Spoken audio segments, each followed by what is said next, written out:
Welcome back, everybody, to another Divi project blog. This is part 2 of the What's Next for the Layer 1 blockchain, and it's titled The Blossoms of a Clean Code. Now, in part 2, we learn what it means to have an efficient and functional code, and the benefits of a clean code are explained in this. So if you missed part 1, definitely go back and check out the first video. I'll leave a link in the description box below the links of this article. And yeah, let's go over this. In the last post, we discussed the importance of removing historical technical debt from our code base. The post went over how we are working to provide clean code to improve stability and security and to enhance the maintainability of our code base. This post will discuss what the outcomes of that work can provide.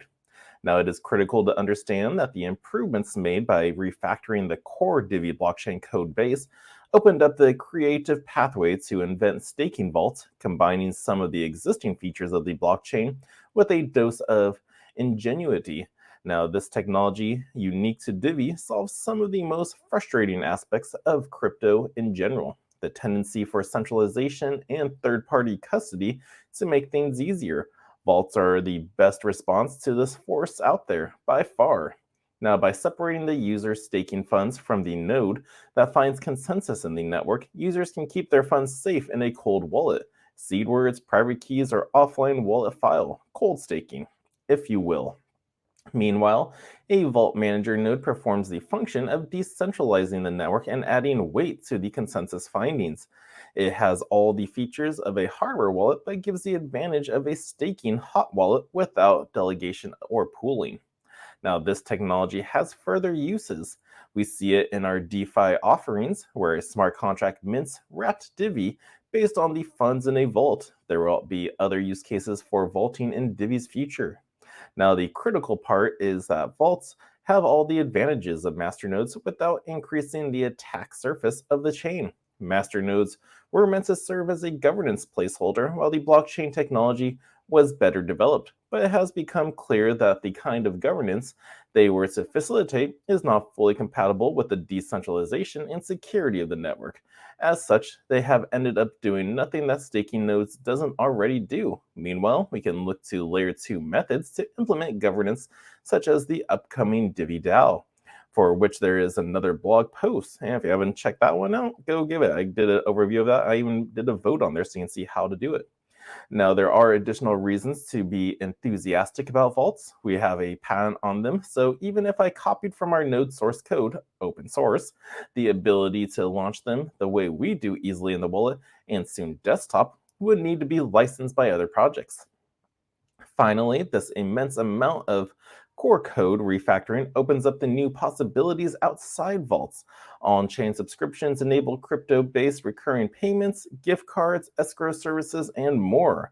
Encrypted transactions harden the network from censorship, with sidechains and particularly the version of them we intend to implement. Now we can begin funding projects that would like to implement experimental cryptography or experimental features that might benefit the base chain, all while happening within a contained environment, a crypto sandbox that gets the decentralized benefits of a blockchain without endangering the security or stability of the main chain.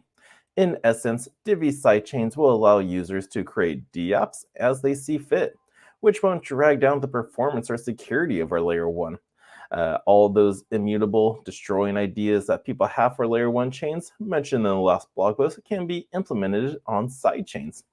Now, another thing that we could do is have a RAM-based free market with regards to smart contracts, so that everyone can run the chain but not bloat about everybody else in the process. I.e., what you do in your sidechain is cleaved from what I'm doing in mine. We can also have shielded on-chain NFTs, i.e., not publicly visible to anyone who didn't own it at some point. Privacy features can also be added to sidechains, and users can opt into these by entering these sidechains or other ideas around sidechains, including corporate sidechains and truly decentralized order books based on encrypted commitment schemes. Now, to implement these more advanced technologies, we must remove some of the older technologies, i.e. masternodes that have been the source of the blockchain instabilities and consume blockchain resources that need to be available for these new features. These initiatives will produce the most rock-solid, secure, and decentralized proof-of-stake blockchain out there, All of this while focusing on our users' self-custody of their funds, enabling developers to implement new and creative blockchain toolsets and keeping the chain free from censorship and other human-imparted limitations. So, what does this all mean to you? Well, in my next article, we will cover this in detail and how it benefits you and the Divi community going forward. So, stay tuned for the next article landing on March 13th. Oh, so that's today. So, hopefully, it comes out today, and then I'll cover that later tonight. But yeah, so pretty good article right there. Like, definitely Divi has a lot of potential for the future, especially for this layer one, creating this side change. Again, I'll be voted on in the Divi DAO, like if we do implement some of these ideas. So again, if you're wondering if you should be a part of it, yeah, maybe, unless you just want the others to vote on it for you. But yeah, so that's what they're doing. We could be getting some side chains on Divi to be able to create D apps and whatnot, and it won't play any effect on our layer one chain. So pretty cool. So yeah, if you guys enjoyed this blog, hit that thumbs up for me, subscribe to the channel, and until next time, the Crypto Sherpa is out.